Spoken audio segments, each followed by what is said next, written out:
And welcome to the Marc Scaringi Show. This is your place for constitutional conservatism. This is where we talk about the important political and legal issues of the day from the perspective of putting America first. Trump's disastrous and unconstitutional war in Iran has resumed, and America continues to lose. On Friday, 2 American service members were killed in Jordan during an Iranian missile barrage. They were the first U.S. soldiers killed by hostile fire since the truce with Iran unraveled in recent weeks, bringing the death toll to 16 among U.S. military personnel since the war began in late February. Another service member is still missing after Iran on Friday bombarded a military base in Jordan where U.S. forces were stationed. War Secretary Pete Hegseth said the loss of the U.S. soldiers only stiffens our resolve. Well, one wonders what the War Secretary is talking about. Stiffens our resolve for what? More war? Renewed peace talks? Well, I think it's probably for more peace talks, because that is what Trump desperately wants since he failed to secure this quick and easy victory. This has been the American plan since early in the war, when the Trump administration realized it could not win the war. So the plan quickly changed from unconditional surrender to begging Iran to make peace. And I thought we had a ceasefire. I remember Trump bragging about it. Well, what happened to the ceasefire? What happened to the Memorandum of Understanding? President Trump prominently bragged about the MOU as a major win. He framed it as a decisive diplomatic achievement that ended the fighting on favorable terms, reopened the Strait of Hormuz for oil flows, and advanced U.S. interests without needing prolonged military action. Trump highlighted signing it at the Palace of Versailles and called it proof that negotiation delivered better results than endless war. Trump touted specifics like lifting the blockade, enabling Iranian oil exports temporarily, and setting up a path to a final deal while claiming it prevented Iran from getting a nuclear weapon. In statements and posts, he emphasized that everything we sought we obtained through negotiation and positioned it as an America-first restraint, avoiding forever wars while keeping leverage, for example, threats to resume strikes if Iran didn't comply. Well, those statements turned out to be untrue, and we are once again in our forever war in Iran. Let's look at the MOU more closely. The MOU, Islamabad Memorandum of Understanding, was a mid-June 2026 interim ceasefire agreement between the U.S. and Iran. It was signed around June 17th and 18th of this year, digitally by Trump and Iranian President Masoud Pezeshkian, with some ceremony elements in France. It was Pakistan-mediated, hence the word Islamabad in the MOU title, and aimed to halt the U.S.-Iran war that escalated earlier in 2026. Here are some of the key points of the MOU. Number 1, intermediate to permanent end to military operations on all fronts, including Lebanon.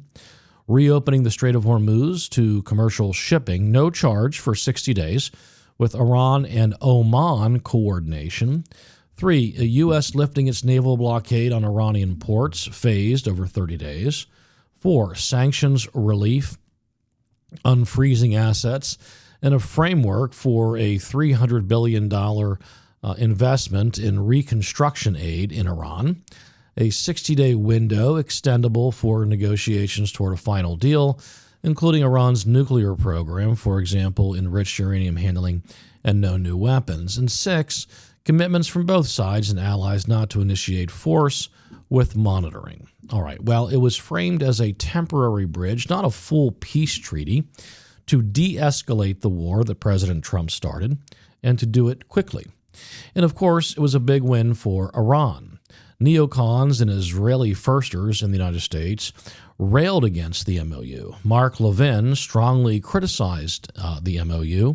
Levin, an Israel firster, went into detail, tearing it apart as a dangerous concession that surrendered U.S. leverage, emboldened Iran and its proxies, especially Hezbollah, sidelined Israel, and failed to deliver on core security demands.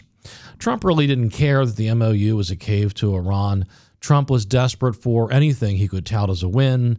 The details didn't matter all that much. Well, let's take a look at whether the key points of the MOU have been satisfied in a lasting or favorable way. In short, no, none have. The agreement was always a temporary, fragile framework, and it largely collapsed within weeks due to mutual violations, especially around the Strait of Hormuz, sanctions enforcement, and Lebanon. Here's a quick breakdown of some of the major points. Number one, the ceasefire, end to military operations, including Lebanon. Not satisfied. Fighting resumed with tit-for-tat strikes between the U.S. and Iran.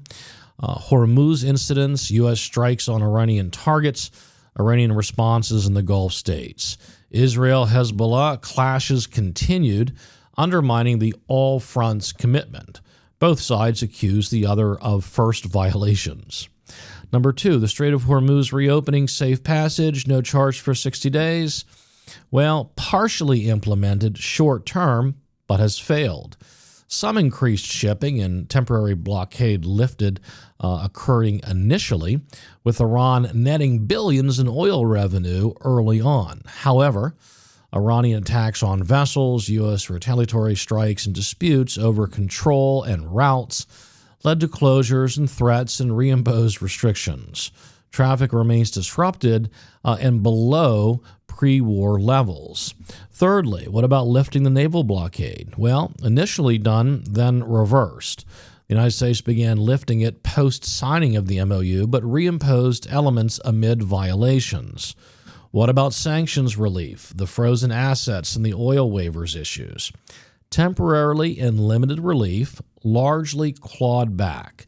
Initial waivers allowed some oil exports and partial asset releases, $6 billion to $12 billion mentioned in some reports. Iran benefited economically short term. They made nearly $5 billion in the weeks after the MOU signing. But the United States revoked key oil waivers in early July, reimposed sanctions, and broader full relief never materialized. And the reconstruction talks, the $300 billion investment by the Gulf states into Iran, stalled almost immediately. What about the nuclear commitments? Maintaining the status quo and then working on a final deal through increased negotiations over 60 days. Well, there's been minimal progress, and it's not been favorable. Iran has reaffirmed no new weapons, but that's what Iran has been saying for a long time. And the status quo on program on the Iranian nuclear enrichment program that was essentially devastated last summer. No new developments there. There has been no meaningful downblending of enriched uranium. There has been really no progress on inspections or enrichment curbs. Negotiations sputtered amid the fighting, and this 60-day window has essentially been undermined, and there's no final deal in sight. So the overall picture, well, Iran gained a temporary economic breathing space with some oil sales and some funds, and about $5 billion, as we said, and time to regroup without verifiable concessions on nukes or proxies. From an America First perspective, the MOU has resulted in a very poor, unfavorable outcome for the United States, limited de-escalation at the cost of signaling weakness without dismantling threats or avoiding renewed entanglement, because we're fighting once again. The MOU is another interventionist failure. We've had short-term pauses in the war, but the MOU hasn't delivered lasting restraint or really any U.S. advantage. In short, the MOU has been one great big Trumpian failure. And one must ask, how much more can Trump fail on Iran? How much more can Trump be wrong on Iran? Trump was wrong to believe that he could score a quick and easy victory in the initial days of the war. Trump was wrong to believe he could bomb Iran into making peace. That has failed. Trump's repeated statements that we have devastated the ability of Iran to wage war, that's all been wrong. Trump's lauding of and bragging about his MOU and how he brought an end to the war against Iran, wrong. Trump has been wrong about every aspect of his war against Iran. Trump has been wrong from the beginning. Now, it's easy for an American president to threaten and bomb. We are the world's great superpower, but it's hard to be right about war and foreign policy. Trump had the right campaign rhetoric about no new wars when he was trying to secure the votes of the American people in his various election contests. But now in office, Trump made the mistake of doing the bidding of another nation and allowing his ego and arrogance and his pride to go unchecked. Now, Trump has gotten us into another war we can never win, but his ego and arrogance and pride will not allow us to exit this war, so the war continues. And because Iran keeps fighting back, Trump will not stop the threats and the bombs. Trump's ego is too great to allow him to do the right thing for the American people. And this is a problem that has befallen many kingdoms and empires over the centuries. That is the arrogance, the pride, and the ego of the king or the emperor, causing him to wage war on a whim, causing him to wage war over insult, causing him to wage war without the real national security objectives at stake. And then these kings and these emperors refuse to admit defeat. Their pride, their arrogance will not allow them to do so. So they continue to fight. They continue to tax their own people so that they can continue to fight. They inflate the currency, devalue their currency, impoverish their own people over these never-ending wars. Well, the United States was supposed to be different. At our founding fathers studied world history very closely. They were wise, well-read, and astute men, and they knew that it was very important for a republic to place the war-making powers in the Congress and not in the chief executive. From our founding, America was supposed to be a republic, not an empire, with a written constitution that restrains the war-making power of the chief executive. But regrettably, this president does not follow the Constitution, and the current United States Congress lacks the interest or the backbone to force the president to do so. In June, the House and the Senate passed the War Powers Resolution with 4 Republican senators, Rand Paul, Lisa Murkowski, Susan Collins, and Bill Cassidy, crossing over and voting in favor of the War Powers Resolution. This was the first time both chambers of the United States Congress approved a concurrent resolution under the War Powers Framework since the 1973 Act.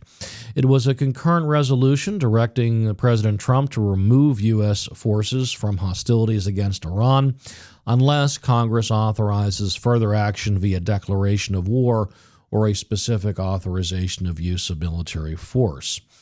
It does not require the president's signature, and that is the way the War Powers Resolution, the 1973 law, was supposed to, the resolution of 1973, was intended to operate.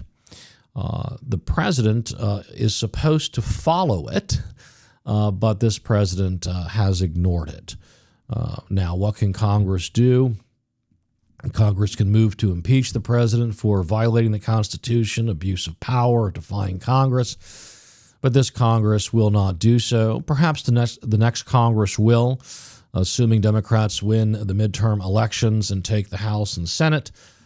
Currently, Democrats are strongly favored to take the House, but Republicans are favored to keep the Senate. In any event, notwithstanding the Memorandum of Understanding, the war in Iran goes on and on. In the past week, both Iran and the United States have significantly escalated attacks. Iran has attacked. Earlier today, Iran launched strikes on Kuwait, Bahrain, and Jordan, all Middle East countries where the United States maintains a significant military presence. The United States military said earlier on Sunday that it had struck Iranian military coastal surveillance and air defense facilities, as well as the Islamic Revolutionary Guard Corps forces responsible for striking U.S. personnel in Jordan. So despite the president telling us probably hundreds of times now that the war is over, the war is not. Trump's war of choice resumes. As Iran strikes our military bases in Kuwait, Bahrain, and Jordan, I wonder if anybody asks the question, why do we have military bases in those countries? The United States military presence in these countries stems from the post-Gulf War of 1991, when George H.W. Bush went to war against Saddam Hussein, who, by the way, was historically a deterrent to Iranian aggression. Nevertheless, the Bush father and son took out Saddam Hussein and removed that historical counterbalance or deterrence against Iranian aggression. Another mistake in U.S. foreign policy that we are still dealing with to this day. But those bases have their origins in the post-Gulf 1991 war, and they have evolved in operations in Iraq, Afghanistan, against ISIS, and recent Iran-related tensions, and that's what those bases have been used for. According to CENTCOM, these bases support U.S. objectives. For example, securing energy routes, deterring Iran and its proxies, countering terrorism, and assuring allies of the United States defense capabilities and war-making capabilities in the Gulf area. Well, how are they doing in meeting those objectives? Have these bases enabled us to secure energy routes? Iran closed the Strait of Hormuz to most shipping despite the existence of these bases, despite the existence of the headquarters of the United States Fifth Fleet at one of those bases. The United States response was not to eliminate all threats from Iran and reopen the strait. Instead, it was a blockade. It was a blockade of the strait itself. So that didn't work. Energy routes were severely disrupted, notwithstanding the presence of these U.S. bases. President Trump has repeatedly stated that we do not need the Strait of Hormuz, that we do not need Middle Eastern oil. Well, if that's the case, what is the point of these naval bases there? What is the point of these military bases? If their main objective years ago was to secure energy routes, secure routes for the exportation of Middle Eastern oil, now we have a president saying we don't need Middle Eastern oil. Well, if we don't need Middle Eastern oil, then we don't need the bases. But I'm sure that logic will never be followed. But that is the inescapable conclusion of following the logic for the reason for the bases in the first place. Another reason for the bases is to deter Iran and its proxies. Well, we have used these bases to conduct massive military strikes on Iran since February 28th of 2026 and even earlier last summer. And we have not defeated Iran or its proxies, namely Hezbollah and the Houthis. These bases are there to counter terrorism. Well, what does that even mean? Terrorism is a political and military tactic that has been a fundamental part of human civilization since the dawn of time and will be with us until the end of time. The United States will never defeat terrorism. We have had these bases since 1991, and we have witnessed and we've also been the victim of multiple terrorist attacks against U.S. personnel on these bases, around these bases, and here in the United States of America. So no, these bases are not defeating terrorism. The President of the United States today and many in the Trump administration say that Iran is the world's #1 state sponsor of terror. Well, how can that be if we have surrounded Iran with these U.S. military bases and their objective is to counter and defeat terrorism? Doesn't make a whole lot of sense. And by the way, we have about 13,000 troops in Kuwait. We have about 7,000 to 9,000 troops in Bahrain. And we have about 3,000 troops in Jordan. And what is the cost to U.S. taxpayers for all of these bases and all of these military personnel stationed there? You know, no one knows the true costs. And there are all kinds of different ways of trying to define what the costs of these bases are. But it's almost certain that we spend dozens and dozens of billions of dollars a year to maintain these bases in the Gulf Coast area. And for what? We just went through how the objectives for these bases have never been achieved. And our defense budget is now over $1 trillion a year. Our national debt is at $47 trillion. And honestly, we will never repay this debt. And that is because we will never stop borrowing and we will never stop spending. You know, and empires do not wisely and strategically withdraw and consolidate, mostly. In many cases, they expand until they collapse under the massive cost of maintaining the empire. And one topic about Trump's war against Iran that you almost never hear being discussed is what is the cost? We heard discussions very early on in the war about what the cost was, and I remember the Trump administration signaling to Congress an increase in the defense budget that would be necessary because of this war. But that was very early on, and the numbers were all over the place. Isn't it strange? Isn't it odd that no one really discusses what is the financial cost to the American taxpayer for this what was supposed to be a 3-day war in Iran that has gone on for month after month after month, and there is no end in sight. At this point, it is retaliatory. It is tit for tat. So that doesn't sound like a sound strategic objective for the United States military, that if the Iranians strike us, we strike back. Well, how long does that continue? What is the point of all of this? And it has to be something that the American people talk about very seriously now. We've had the loss of 2 additional U.S. service members, where up to 16 American soldiers have been killed, many more wounded. At what cost in blood and what cost in treasure? And it's well past time to bring this war to a quick conclusion. And President Trump just can't get it done. He's tried from the beginning, and he's failed he's failed every step of the way as the war rages on. And all the president does is promise to bomb more bridges, bomb more buildings, bomb more infrastructure. The Iranians make the same threats, and we continue to throw bombs at one another.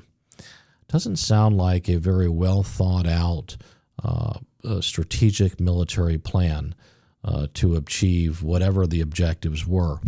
And that's because there really was no objective going into Iran. Remember, from the beginning, Secretary of State Marco Rubio said, well, pretty much we had to go in. In other words, we had to attack because the Israelis had decided to attack with or without us. So we followed another nation into war as that nation attempted to achieve its strategic military objective and political objective, and that was to take out the Iranian regime, the Islamic fundamentalists, the Ayatollah who were running Iran. That was the Israeli objective. That was never really a U.S. objective, and that's why we went in. And it's almost like we don't even know what we're doing there now. What really is the point? Remember, the president said repeatedly that we had to attack Iran to stop it from developing a nuclear weapon. And then one sentence later, he would say that we devastated and destroyed their entire nuclear program the summer before. So you have these lies after lies after lies in a country still at war and not really understanding why it's at war. And this is why from the beginning of this war against Iran, I have been strongly denouncing it and strongly criticizing it because I think we have to do so. We as the American people, we have to stand up and we have to speak out when our political leaders make such horrific, disastrous decisions that involve us. They don't necessarily involve the Trump family. The Trump family will do well. They are getting richer than rich off President Trump's presidency. The American people, though, not so much. We have to pay the price in higher taxes and the higher cost of goods and services because it's always inflation that comes from war. And that's what we are experiencing now, and we will continue to experience more and more of that in the months, in the years ahead. Well, that's about all the time I have today here for the Marc Scaringi Show. Thanks for listening, and you can check us out on Facebook, on YouTube, and other areas on social media. Thanks for listening, and keep putting America first.